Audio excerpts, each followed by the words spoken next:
Good morning, everyone. My name is Gianluca Santi and I'm the General Manager of Business Development and Corporate Communication of Unipol Group. As in every quarter, I'm going to take you through our financial results. Business in these first 3 months of the year was again characterized by the pandemic and by a further lockdown period.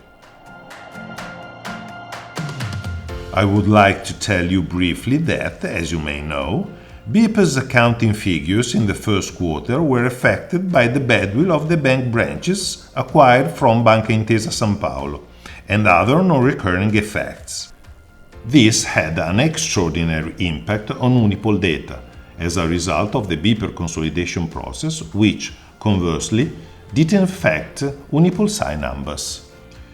Unipol's pre-tax profit, excluding BPER result, showed a rise to 342 million from 191 million in the first quarter 20, driven by a strong performance of the non-life sector. The consolidated net result was 242 million, that is 193 net of minority interests. Including BPER's contribution, Unipol's pre-tax profit amounted to 461 million, net profit to 361 and profit after minorities to 303. For UnipolSai, which was not impacted by BPER's results, profit before tax was 352 million, consolidated net profit 249, and profit net of minorities amounted to 242. Non-life premiums decreased by 3% year-on-year to 1.9 billion. Motor premiums fell by 8.8%, especially due to a decrease in the average premium, still impacted by the #Un Mese Per Te campaign, launched by the group and offering a discount to its motor customers. Trend in non-motor premiums was positive, recording a growth of 3.1%, thanks to the good performance in property and health premium collection. Combined ratio net of reinsurance stood at 89.1%, improving from 92% of the first quarter 20, when the profit and loss account was partly burdened with the #Un Mese Per Te campaign. Both quarters were affected by a reduction in the frequency of motor TPL claims, following the restrictions in people mobility enforced by the government to contain the pandemic. No remarkable net cat events need to be highlighted in the period. Combined ratio of direct business stood at 89.3%. Life income increased by 10.7% to 1.3 billion.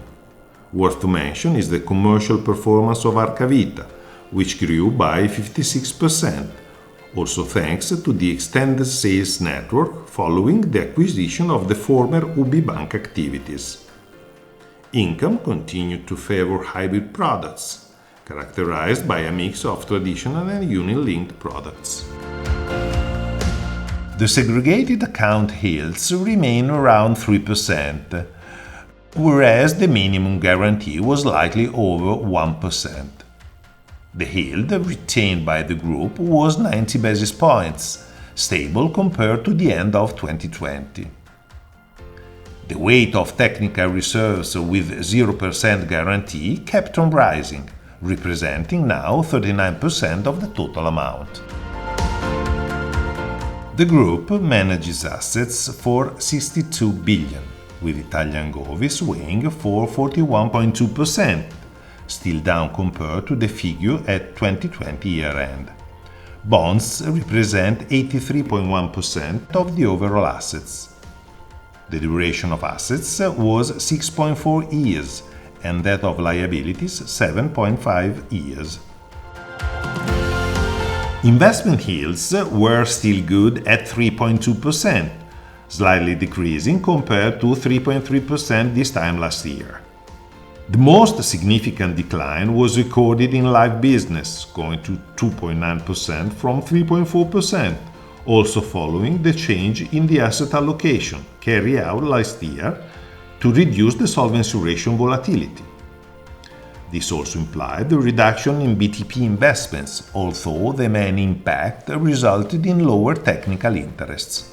Non-life profitability instead stood at 3.9% versus 4% this time last year.